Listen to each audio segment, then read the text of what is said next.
morning, everybody. It's Dr. Brennan, day 7 on my 150-day transformation daily video feed. Glad everybody's coming back, getting a lot of positive feedback on some of the information. I'm going to, from here on out, start going into even more depth, as you saw in the last video when I was talking about macronutrients. The first videos were kind of highlights, high level type of conversation. As we move forward, we're going to be getting into the dirty details, if you will.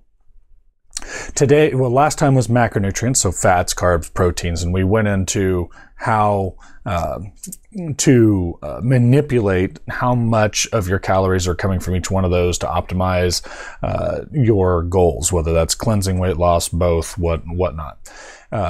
When it comes to micronutrients, it's a little bit of, do you have it or don't you? So it's not so much manipulating it around. Micronutrient manipulation, having more of this one or less of this one, that's more something that starts getting into lab testing.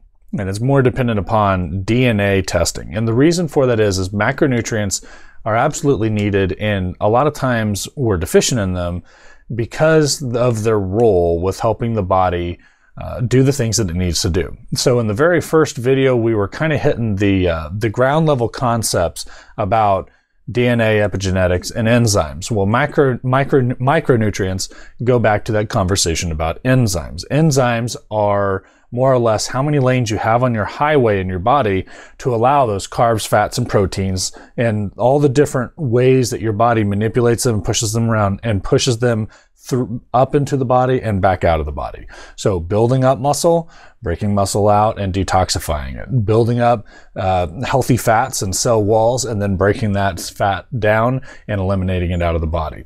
There's hundreds and thousands of steps that are all dictated. Each one of those steps are dictated by enzymes that help those processes take effect. Micronutrients oftentimes are the cofactors of those. So they take an existing enzyme and they help manipulate it to where it's even more effective, or sometimes even required for it to be effective in the first place. So when we start having deficiencies, what you're essentially seeing is that your roadways are closing down. It's almost like you got potholes on it and you're kind of doing the road construction thing. The cones are going up, and you got guys trying to fill in those potholes, and you got 2-3 lanes shut down on a major highway, and you start getting a backup of traffic. That backup of traffic is, again, inflammatory, very toxic, and has massive impacts on your health. So micronutrients are very, very important. Being able to manipulate them would require a certain level of testing that is not required for most people trying to undergo either weight loss or cleansing transformations. There's a lot that you can do without that. And in the case of going without that and going into too much detail about long-term use, benefits and some of the drawbacks of long-term use of micronutrients.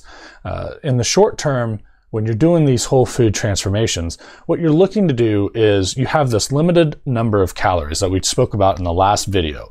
You want every one of those calories to count. And what I mean by count is if you're going to be eating something, you're going to want it to have high physiological value. And what I mean by that is a lot of micronutrients, a lot of vitamins and minerals. So if you're going to have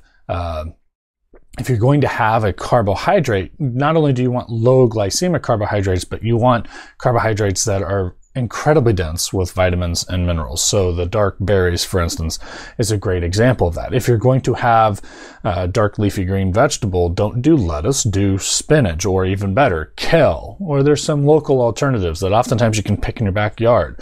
Lamb's quarters. Dandelion actually has health benefits. If you've ever had somebody in your family do a dandelion casserole, there's something to that. They do have their own nutrient densities that can help your body. In a lot of ways, they have some unique properties too that come with them that other in-store options don't necessarily always have. The micronutrient story is pretty simple when it comes to this. Again, you're going to stick to the diets of the dense foods. You're going to follow through with that, and in the process, you're going to be getting a very wide range, dense micronutrient influx into your body. It's going to enhance the function of those enzymes. You're going to open up the lanes of your highways so that you can just flush all this traffic out of your body, decreasing the inflammation and to allow you to detoxify. clear it out, allow your body to flow again. This is the entire point of cleansing. Weight loss also helps with this. It will also help with weight loss, vice versa. You want to be able to shuffle these things around effectively to meet your goals, your health goals. So that's really it today. I did want to go back to our conversation last time on macronutrients. I had a question come up about, well, how many calories does it take to burn fat, so on and so forth. And I was kind of talking about, like, the average person's probably somewhere between 2,000 calories a day to 3,500, depending on their activity levels. Guys might be pushing 4,000 or more if they're, like overeating. And the amount of calories that you have to burn of fat to equal 1 pound of fat is roughly 3,500 calories. So if we start putting that together, and going back to the macronutrient conversation that we went through yesterday, it was important to understand that what we were doing was decreasing calories, but increasing nutrient density and improving the amount of fat calories burned. To put that in context, if it takes me 3,500 calories, that's where most programs look to burn roughly 3,500 to 7,000 calories in 7 days. So they're looking to burn anywhere from 500 calories of fat to 1,000 calories of fat per day. Where a program like what I'm talking about, when you're able to use the MAP protein and just to fix those calories accordingly, and you're able to take out the protein calories and be in a fasting state and stay anabolic, your resting metabolic rate goes up a little bit. And I'm not necessarily going to measure that because that really depends on your body. But what I can do is say that most people are intaking somewhere between 800 to 1,500 calories of protein per day. And if you're basically replacing that protein intake with a protein that is almost 0 calories, well, then you can imagine you take the normal calorie cutting and you add in that calorie cutting, and you're going to add another 800 to 1,500 calories per day. And that's where you're able to, in my case, I know that, right now I'm losing about roughly 2 pounds a day. So that sounds like a lot, but some of that over this time has been water weight, digestive matter, things of that nature.